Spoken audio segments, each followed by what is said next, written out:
Laure Cousteau, bonjour, office des affaires extérieures du canton de Vaud. Vu le format, on s'est dit au niveau du secrétaire général qu'on allait vous présenter rapidement, que le secrétaire général allait vous rapporter un petit peu les actions 2020.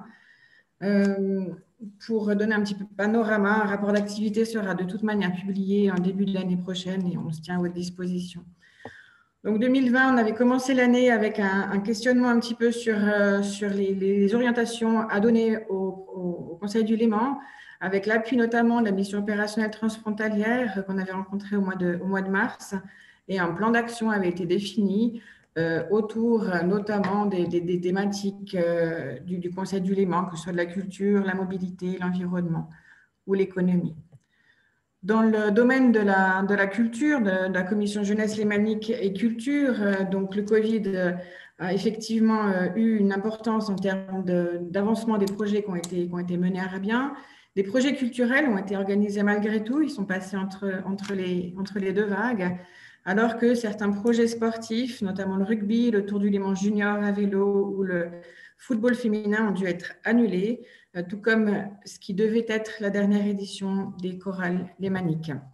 En 2021, on a eu une douzaine de projets qui ont été déposés, des projets culturels, sportifs, et avec la collaboration des services culturels des départements, des cantons et de la ville de Genève, de plus de 250 000 francs ont été attribués pour l'année prochaine.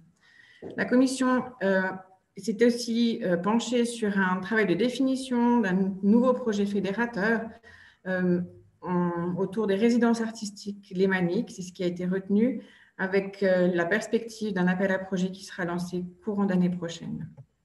Au niveau de la mobilité, la commission ne s'est pas réunie. Les efforts ont porté sur l'actualisation, sur la version numérique de la nouvelle édition du schéma de cohérence lémanique qui avait été actualisé fin d'année passée. Des formations, des guides, des tutoriels ont été ainsi mis en place.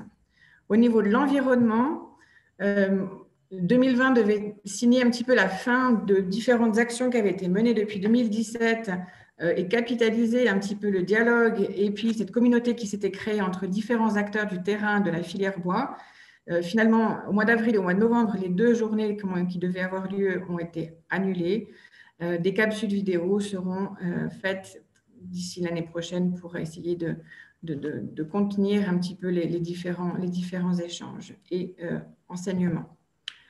Au niveau de l'environnement, un nouveau dispositif a également été imaginé par les services de l'environnement des départements et des cantons qui traitent de la santé publique, mais aussi de l'environnement, surtout concernant la sensibilisation aux moustiques tigres. Donc ça, c'est ce qui va nous occuper dans la perspective donc, de l'année prochaine.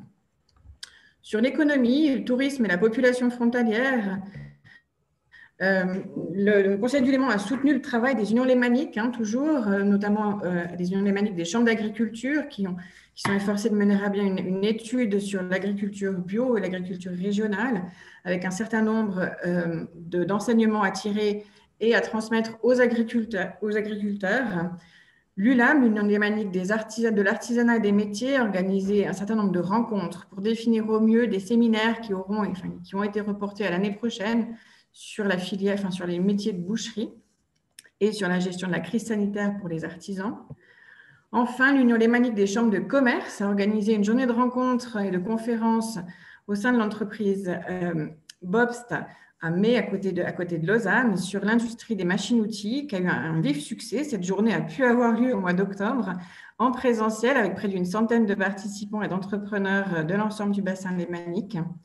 Et dans cette même veine de fédération des acteurs lémaniques autour du Léman, un projet Interreg a été lancé par le Conseil du Léman dans le domaine du tourisme sur la mise en réseau des acteurs. Un consensus a été trouvé autour du digital et de la gouvernance et de la mise en œuvre d'un projet d'interconnexion des données. Plusieurs ateliers ont eu lieu, soit en présentiel au mois de février, au mois d'octobre, mais aussi en visioconférence la semaine dernière. À noter également une synthèse des analyses menées depuis 2018 sur les interconnexions fonctionnelles du bassin lémanique en collaboration avec la préfecture de région Auvergne-Rhône-Alpes qui a été publiée. Voilà pour l'aperçu un petit peu des actions 2020. Je repasse la parole à Monsieur le Président.